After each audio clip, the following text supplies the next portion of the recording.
ಸಚಿವ ಸ್ಥಾನಕ್ಕಾಗಿ ಕಾಂಗ್ರೆಸ್ನಲ್ಲಿ ಸಾಕಷ್ಟು ಶಾಸಕರು ಎದುರು ನೋಡ್ತಾ ಇದ್ದಾರೆ. ನನಗೂ ಕೂಡ ಸಚಿವ ಸ್ಥಾನ ಸಿಗಲಿ ಎನ್ನುವುದಾಗಿ ನಾನು ಕೂಡ ಸಚಿವ ಸ್ಥಾನದ ಆಕಾಂಕ್ಷಿ ಅಂತೇಳಿ ಶಾಸಕರು ಹೇಳಿಕೆಯನ್ನು ಕೊಟ್ಟಿದ್ದಾರೆ. ಸದ್ಯ ಕಾಂಗ್ರೆಸ್ನಲ್ಲಿ ದೊಡ್ಡ ಮಟ್ಟದ ಚರ್ಚೆಗೆ ಕೂಡ ಕಾರಣವಾಗ್ತಾ ಇದೆ. ಕಾಂಗ್ರೆಸ್ ಶಾಸಕ ಪ್ರಸಾದ್ ಅಬ್ಬಯ್ಯ ಕೊಟ್ಟಿರುವಂಥ ಹೇಳಿಕೆ ಇದು.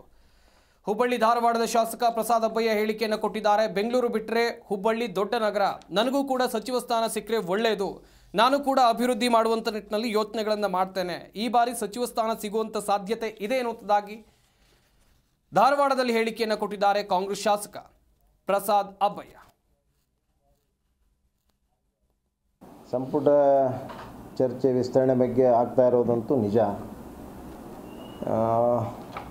ಅದು ಈ ಬಾರಿ ಕೂಡ, ಕಳೆದ ಬಾರಿ ಕೂಡ ನಾನು ಆಕಾಂಕ್ಷಿಯಾಗಿದ್ದೆ, ಈ ಬಾರಿ ಕೂಡ ನಾನು ಪ್ರಬಲ ಆಕಾಂಕ್ಷಿಯಾಗಿದ್ದೀನಿ. ಯಾಕಂದರೆ ಹುಬ್ಬಳ್ಳಿ ಧಾರವಾಡ ಅನ್ನುವಂಥದ್ದು ಬೆಂಗಳೂರು ಬಿಟ್ಟರೆ ಎರಡನೇ ದೊಡ್ಡ ಮಹಾನಗರ ಮತ್ತು ಭಾಳ ಪ್ರಮುಖ ಪೊಲಿಟಿಕಲ್ ಆ್ಯಕ್ಟಿವಿಟೀಸ್ ನಡೆಯುವಂಥ ಭಾಳ ಪ್ರಮುಖವಾದಂಥ ಈ ಒಂದು ಕೇಂದ್ರ.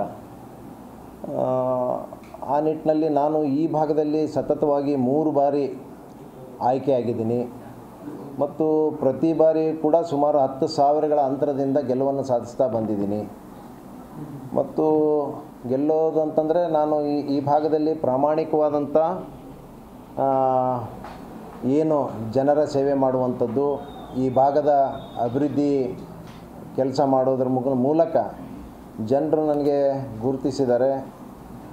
ಬಹುಶಃ ಅದಕ್ಕಾಗಿ ನನಗೆ ಈ ಥರದ ಆಶೀರ್ವಾದ ಮಾಡಿ ಈ ಭಾಗದಲ್ಲಿ ಭಾಳ ಯಶಸ್ವಿಯಾಗಿ 3 ಬಾರಿ ಕೆಲಸ ಮಾಡುವಂಥ ಅವಕಾಶಗಳನ್ನು ಕೊಟ್ಟಿದ್ದಾರೆ.